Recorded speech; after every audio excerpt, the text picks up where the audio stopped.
Viewers welcome to another my new blog. আজকে আমি আমার বড় ননদের বাসায় দাওয়াত খেতে যাচ্ছি।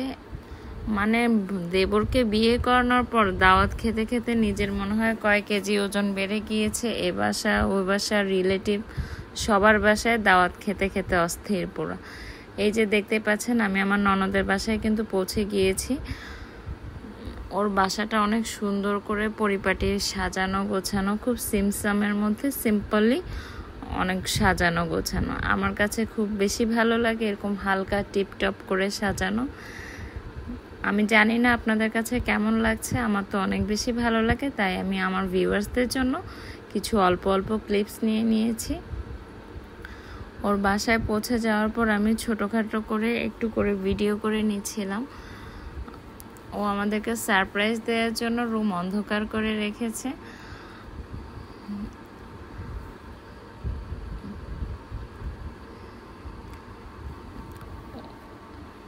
পৌঁছাতে পৌঁছাতে আমাদের সন্ধ্যা হয়ে গিয়েছিল। ওকে বলেছি হালকা নাস্তা তৈরি করতে, কারণ ডিনার খেলে এত বেশি নাস্তা করা যায় না, এত বেশি গরম ছিল। ও আমাদের জন্য জুসের অ্যারেঞ্জমেন্ট করেছিল। শুরুতে আমাদের সবাইকে জুস দিয়ে দিল, আর জুসটা খেয়ে এত শান্তি লাগছিল, অনেক বেশি টেস্টি হয়েছিল জুসটা, আর অনেক বেশি গরমও ছিল।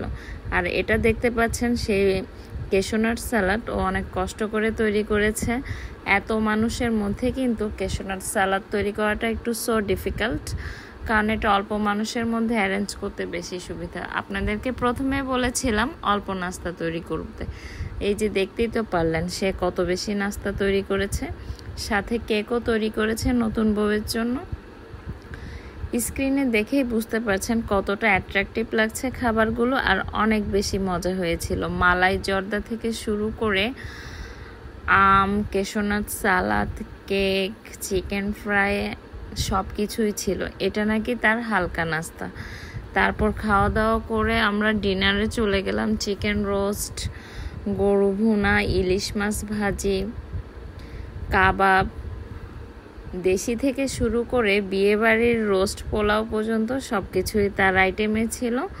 যার যেটা পছন্দ সে সেটাই নিয়েছে। দেশীয় খাবার প্লাস বিয়েবাড়ির খাবার।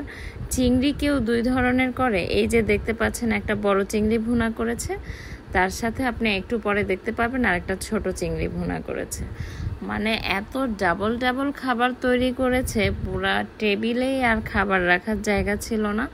আর মাঝখানে যেটা দেখতে পাচ্ছেন এটা স্পেশালি বউয়ের জন্য রেডি করেছে, ভালোবাসার ডালা। ওখানে কিন্তু অনেক কিছু দিয়ে সুন্দর করে সাজিয়েছে। তরকারিগুলো দেখেই বুঝতে পারছেন এত বেশি মজা হয়েছিল প্রত্যেকটা খাবার। আলহামদুলিল্লাহ খুব মজা হয়েছিল। আরও খুব সুন্দর করে সব কিছু গুছিয়েছিল। এই যে দেখতে পাচ্ছেন ইলিশ মাছ, চিংড়ি থেকে শুরু করে কবুতর পর্যন্ত বাদ যায় নাই ভালোবাসার ডালাতে। এটা দেখতেই যতটা সুন্দর লাগে, কিন্তু আমার তো খেতে তেমন একটা ইচ্ছা করে না এত খাবার একসাথে। দেখতেই পাচ্ছেন চাইনিজ সবজি থেকে শুরু করে চিংড়ি, ভর্তা, মাছ, বিয়েবাড়ির খাবার সব কিছুই তার দাওয়াতে ছিল। মানে আমার ননদ দুটোটাই এত বেশি অ্যারেঞ্জ করে। আমরা গেলে, আমাদের যদিও যাওয়া হয় না, কিন্তু আমরা গেলে ওরা অনেক অস্থির হয়ে যায়। আমি আইসক্রিম পছন্দ করি, এই জন্য দেখেন পুরা কার্টুনই নিয়ে আসছে, যত ইচ্ছা তত খাওয়ার জন্য। আজকের ব্লগটি এখানেই শেষ করছি।